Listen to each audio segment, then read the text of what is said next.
ಏ ಪಚ್ಚಯ್, ಇದೇನೋ ನಿನ್ ಹೊಸ ಆಟ. ನನ್ನ ಗಾಡಿಗೆ ಅಡ್ಡ ಬಂದ್ಕೊಂಡು ನಡಿಯಲೇ ನಡಿ. ಎಲ್ಲಿ ಮಗಳು ತೋರ್ಸು. ಪಟಾದ್ರೆ ಅದು ನನಗೆ ಗೊತ್ತಿದ್ದಿದ್ರೆ ಆಗಲೇ ನಾನು ನಿಮ್ಗೆ ಹೇಳ್ತಿರ್ಲಿಲ್ಲ. ಭುವನ್ ಅದ ನಂಗೆ ಎಲ್ಲಿ ಹೇಳ್ತಾ. ಏ ಇರೋ 30 ಚದರ ಕಿಲೋಮೀಟರ್ ಹಳ್ಳಿಲಿ ಎಲ್ಲೋ ಬಚ್ಚಿಡ್ತಾನ ಅವನು. ಹೇಳೋ. ನಂಗೆ ಎಂತ ಗೊತ್ತಿಲ್ಲ ಪಟಾದ್ರೆ.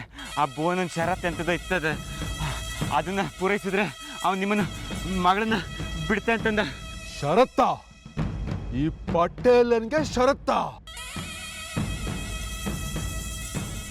ಏನು ಷರತ್ತಂತ ಅವಂದು? ಪಟಾದ್ರೆ ನೀವು ಮೂರು ಜನರ ಎದುರಿಗೆ ಕ್ಷಮೆ ಕೇಳಕಂಬ್ರು. ಏನೋ ನಾನು ಕ್ಷಮೆ ಕೇಳ್ಬೇಕಾ? ನಾನು ಏನು ಮಾಡಿದೆ ಊರು ಜನಕ್ಕೆ? ಶ್ರದ್ಧಾ ಮೇಡಮ್ಗೆ ಎಂಥದ್ದು ಮಾಡಲೆ 4 ಜನರ ಎದುರುಗಡೆ ಮರ್ಯಾದೆ ತೇಕು ಅಂತ ಹೇಳಿ ಹಿಂಗೆ ಮಾಡಿದ್ದು ಇದೆಲ್ಲ ಸುಳ್ಳು ಅಂತ ಹೇಳಿ ನೀವೆಲ್ಲರ ಮುಂದೆ ಹೇಳಕ್ಕಂತಂಬ್ರು. ನೀವು ಶ್ರದ್ಧಾ ಮೇಡಮ್ ಕಾಲಿಗೆ ಬಿದ್ದು ತಪ್ಪಾಯಿತು ಅಂಥೇಳಿ ಎಲ್ಲರ ಮುಂದೆ ಕ್ಷಮೆ ಕೇಳಕ್ಕಂತಂಬ್ರು. ಏನಂತ್ಕೊಂಡ ಅವನು? ನೀವು ಕ್ಷಮೆ ಕೇಳಲೆ ಅಂತಂದರೆ ನಿಮ್ಮ ಮಗಳ ಜೀವನ ಹಾಳು ಮಾಡಿ ಕಳಿಸ್ತೆ ಅಂಥೇಳಿ ಹೇಳಿ ಕಳಿಸ್ದ ಅವನು ನನಗೆ.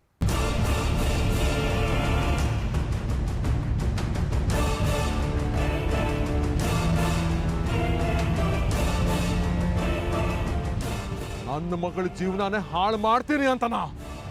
ನೀವೀಗ ಕ್ಷಮೆ ಕೇಳಿ ಸತ್ಯ ಹೇಳದೆ ಹೋದರೆ ಶ್ರದ್ಧಾ ಮೇಡಮ್ಗೆ ಎಂಥದ್ದು ಮಾಡ್ದೇ ಸುಮ್ಮನೆ ಸುಳ್ಳು ಸುದ್ದಿ ಹಬ್ಬಿಸಿ ಮಾನ ತೆಗೆದ್ರಿ.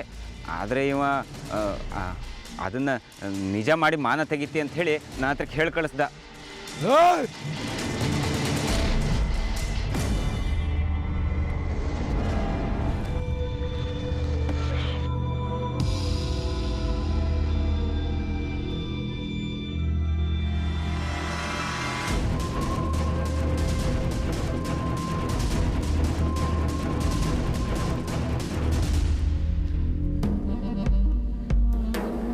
ಹೇಳಿದ ಕೆಲಸ ಬೇಗ ಮಾಡಲಿಲ್ಲ ಅಂತಂದರೆ ನಿಮ್ಮ ಮಗಳ ಮಾನ ಬೀದಿಗೆ ಹರಾಜು ಹಾಕ್ತೆ ಅಂತಂದ. ಹಂಗಂತ ಅವ್ನು ಎಚ್ಚರಿಕೆ ಕೊಡು ಕೇಳಿದ್ದು. ನನಗೆ ಎಚ್ಚರಿಕೆನಾ? ನಾನಿದೆಲ್ಲ ಮಾಡಿದ್ಮೇಲೆ ನನ್ನ ಮಗಳು ವಾಪಸ್ ಬಂದೇ ಬರ್ತಾಳೆ ಅನ್ನೋದಕ್ಕೆ ಏನೋ ಗ್ಯಾರಂಟಿ?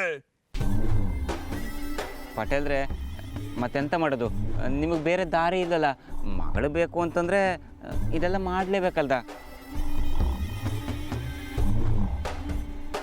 ನೀವು 3 ಜನರ ಮುಂದೆ ಬೀದಿನಲ್ಲಿ ಶ್ರದ್ಧಾ ಮೇಡಮ್ ಮುಂದೆ ನಿಂತು ನಂದು ತಪ್ಪಾಯಿತು ಅಂತ ಕ್ಷಮೆ ಕೇಳಿದ್ರೆ 2 ನಿಮಿಷಕ್ಕೆ ನಿಮ್ಮ ಮಗಳನ್ನ ವಾಪಸ್ ಬಿಡುತ್ತೆ ಅಂತಂದ.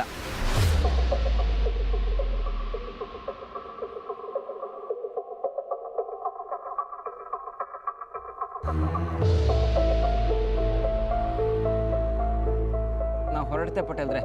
ಎಂಥರ ಸುದ್ದಿ ಇದ್ರೆ ತರ್ತೆ.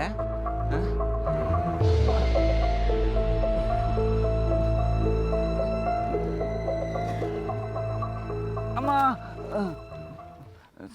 ಸುಮ್ಮನೆ ನಂಗೆ ಹೊಡ್ಸಿದ್ರಿ ಅಲ್ದ?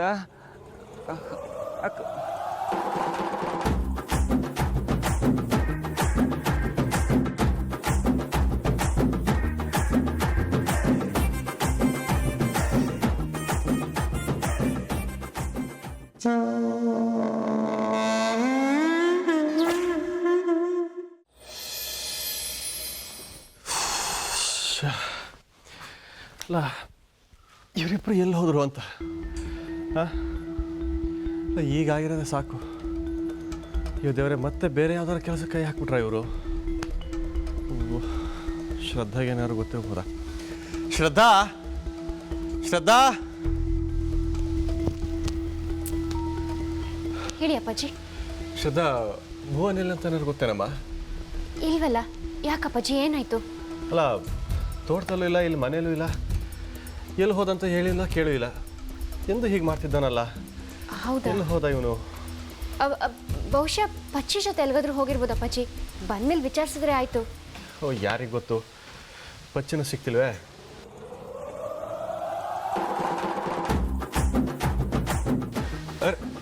ಪಚ್ಚಿನೇ ಬಂದ. ಏ ಪಚ್ಚಿ, ಬಾರ ಇಲ್ಲಿ. ಜನಗಳೇ, ಯಾಕೋ ಯಾಕೆ ಕೆಲ್ಸಕ್ಕೆ ತಡ ಇವತ್ತು? ಅದು ಅಮ್ಮಂಗೆ ಮನೇಲಿ ಕಾಲು ಉಳುಗಿತ್ತು, ಅದಕ್ಕೆ ಸರೋಜ ಚೈತ್ರ ಈ ಎಣ್ಣೆ ಮಂತ್ರಿಸ್ಕೊಂಬಂದು ಕೊಟ್ಟೆ ಲೇಟ್ ಆಯ್ತು. ಸರಿ, ಭುವನಲ್ಲಿ ನೋಡಿದ್ಯಾ ನೀನು? ಬೋನಾಲೆ ತೋಟದಾಗೆಲ್ಲ ಕಂಡಂಗಿತ್ತು. ಅಂದರೆ ಭುವನ್ ಎಲ್ಲಿ ಅಂತ ನಿನಗೂ ಗೊತ್ತಿಲ್ಲ. ಏನು ಮಾಡೋದೀಗ? ಸರಿ, ನೀನು ಅದೇನು ಕೆಲಸ ನೋಡೋ, ನಾನೇ ನೋಡ್ತೀನಿ ಭುವನ್ ಎಲ್ಲಿ ಅಂತ. ಅಲ್ಲ, ಅದು ನಾನು ಬಂದಿದ್ದೆ ಏನಕ್ಕೆ ಅಂತಂದರೆ, ಹ್ಯಾಂಗಿದ್ರು ಅರ್ಧ ದಿನ ಆಯ್ತಲ್ಲ, ಇನ್ನು ನನ್ನ ಅರ್ಧ ದಿನ ರಜೆಕೆಂಬ ಅಂತೇಳಿ. ಸರಿ, ಆಗಲಿ ನೋಡಿ. ಇದು ರಜೆ ಏನಾರ ಬೇಗ ಮುಗಿದ್ರೆ ಮತ್ತೆ ಕೆಲಸಕ್ಕೆ ಆಗಲಿ. ಸರಿ ನಡಿ, ನಿಮ್ಮ ಭುವನ್ ಎಲ್ಲಿ ಅಂತ ನಾನೇ ನೋಡ್ತೀನಿ.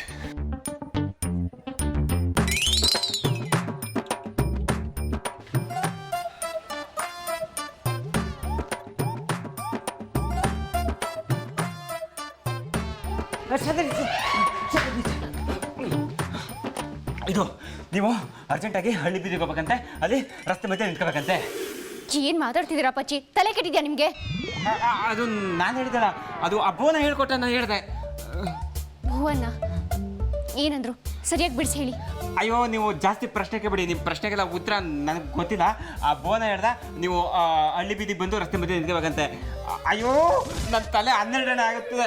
ಅಯ್ಯೋ, ಒಡಚೂರು ಆಗೋಕೆ ಮುಂಚೆ ದಯವಿಟ್ಟು ನೀವು ಹೋಗಿ ಮೇಡಮ್. ಅಯ್ಯೋ, ನಿಮ್ಮ ತಮ್ಮ ಹೋಗಿ ಮೇಡಮ್. ಸರಿ ಅಬ್ಬಾ, ನಾನು ಬಂದು ಕೆಲಸ ಮುಗೀತು. ಮತ್ತೆ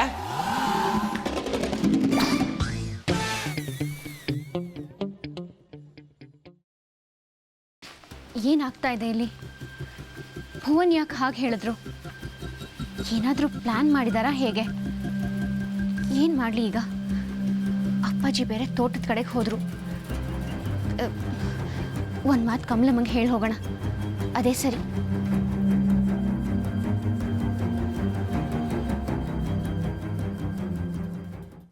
ನಾನು ಹೇಳಿದ ಕೆಲಸ ಅವನು ಮಾಡಿದ್ನೋ ನಿಮ್ಮಿಬ್ಬರು ಮರ್ಯಾದೆ ಒಂದು ಲೆವೆಲ್ ಉಳ್ಕೊಳುತ್ತೆ, ಇಲ್ವಾ? ಮುಂದೆ ಒಂದ್ಸಲ ಅಲ್ಲಿ ಸಿಕ್ಕಾಕೊಂಡಿರೋ ಮಗಳ ಬಗ್ಗೆ ಯೋಚನೆ ಮಾಡಿದ್ಯಾ?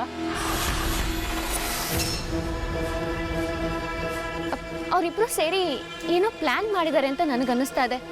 ಏನು ಅಂತ ಬಾಯಿ ಬಿಟ್ಟು ಹೇಳ್ತಿಲ್ಲ ಅಷ್ಟೇ. ಇಲ್ಲಮ್ಮ, ನನಗೆ ಯಾಕೋ ಹೋಗೋದು ಬೇಡ ಅನ್ನಿಸ್ತಾ ಇದೆ.